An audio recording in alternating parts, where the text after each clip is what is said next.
উচ্চারণে। সখাগণ নিয়ে গোষ্ঠী গেল আজও প্রতিদিনের ন্যায়। আর যখন গেল সেখানে গিয়ে কি করছে, সুবলের সঙ্গে আজ শ্রীদাম সুদাম রাম বসুদাম সকলের সঙ্গে খেলা খেলছে। হ্যাঁ, কেমন ভাবে আর আনন্দ করছে।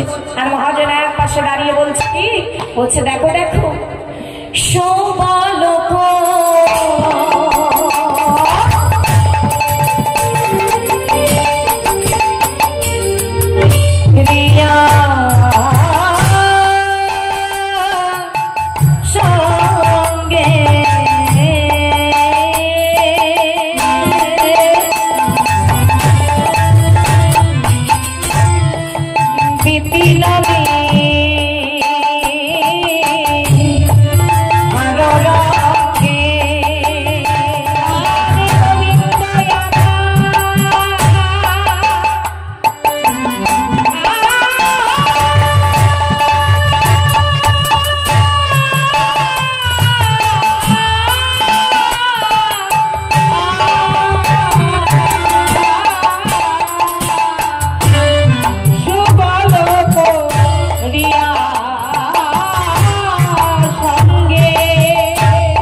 গোবিন্দ।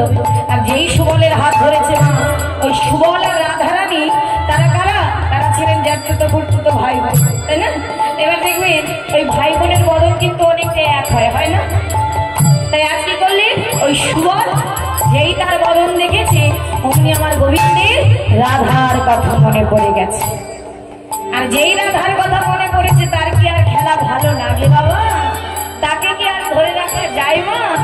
অমনি সুবলকে বলছে মরমী সখা। মরমী সখা কাকে বলে বাবা? এ জগতে যাকে নিজের মনের যত গোপন কথা সব খুলে বলে দেওয়া যায়, সে হচ্ছে মরমী জানা। আমার গোবিন্দের মরমী সখা ছিল সুবল। বলছে ও সুবল কাছে আয়, তোকে একটা কথা বলবো। কি হয়েছে? বলছে ও সুবল, আমার না এই খেলা আর ভালো লাগছে না। কেন? বলছে আমার না সেই রাধার কথা মনে পড়েছে। সুবল, আমাকে একটু রাধার কাছে নিয়ে যাবে? আমি যে আর থাকতে পারছি না, একটু নিয়ে চল। তখন সুবল বলছে তুই কি পাগল হলি রে ভাই? সেটাকে জটিল ভাবনে, তাকে আমি এখন কোথায় পাবো? না না না ভাই, আমি তো আনতে পারবো না। না না সুবল, তুই এমন কথা বলিস না। তুই যদি এমন কথা বলিস আমি কোথায় যাব? তখন দেখছি কানাইয়ের অবস্থা খুব খারাপ। রাধা রাধা বলে সে আর থাকতে পারছে না, নয়নের ধারা বয়ে যাচ্ছে, রাধাকে এনে দিতে হবে। তখন বলছে ঠিক আছে, হঠাৎ করে তো আমি আর রাধারানীকে আনতে পারবো না ভাই, তবে তোর ত্রিতাপ জ্বালাটা একটু জোরানোর জন্য চল তোকে নিয়ে রাধা কুণ্ডে যাই। রাধা কুণ্ড যা দেখি তোর ওই হৃদয় ত্রিতাপ জ্বালাটা একটু জুড়িয়ে দিবি। বললো ঠিক আছে তাই হবে। তাই কি করলি, আজ সুবল কানাইয়ের হাত ধরে নিয়ে চলে যাচ্ছে কোথায়? রাধা কুণ্ডে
সুবলের হাত ধরে এলেন রাধা কুণ্ডের তীরে।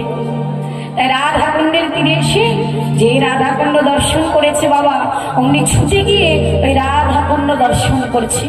আর তার পাশে ছিল কি ফুলের বাগান, সেই ফুলের বাগান দর্শন করে আজ রাধা বিরহে জড়জড় তো দেখে মনে হচ্ছে আহ মরি মরি, কি অপরূপ শোভা, এত সুন্দর করে আজ কি সাজানো এই রাধা কুণ্ড, অপূর্ব শোভা।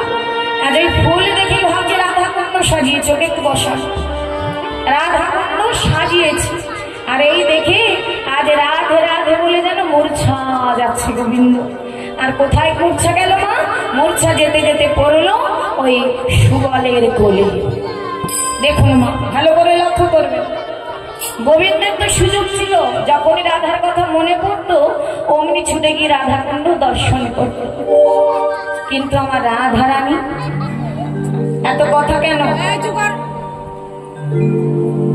ওর মতো থাকতে দাও। রাধা রানী তার কি দশা বাবা? সে কোথায় থাকতো? সে থাকতো জটিলা ভবনে, কৃষ্ণবাদীর ঘরে, যেখানে কৃষ্ণ বলিতে মানা, যমুনার ঘাটে যেতে মানা, নীল বসন করিতেই নয়নে অঞ্জন করিতে মানা। কত কষ্ট সহ্য করে তবে আমার রাধা রানী একটু প্রাণবধূকে ভালোবাসে, এ আমরা অনুভব করতে পারবো না।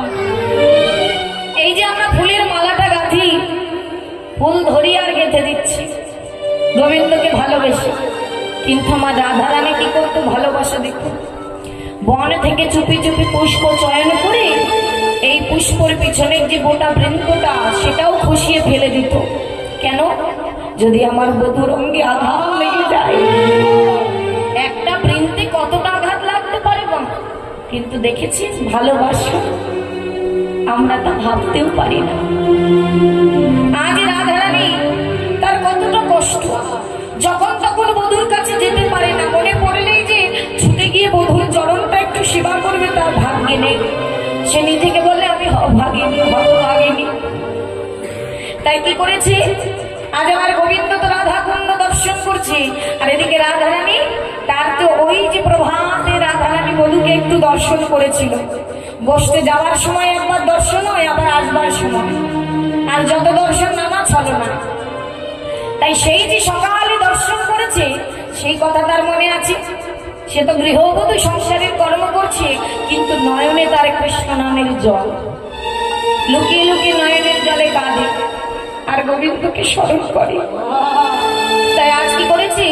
দুপুর বেলা দেখবেন সবাই সেবার করে একটু ঘুমাতে যায়, যায় না? যাকে বলি দিবা নিদ্রা। আজ জটিলা কুটিলা স্বামী সবাই দুপুরবেলা একটু নিদ্রায় গেছে, আর এই সুযোগ পেয়েছে। জীবনের কিঞ্চিত সুযোগও রাধারানী বিলম্ব নষ্ট করতেন না। আমাদের জীবনে কত সুযোগ আসলো আর চলে গেল, প্রতিদিন আসে আর চলে যায়, কিন্তু দয়াময়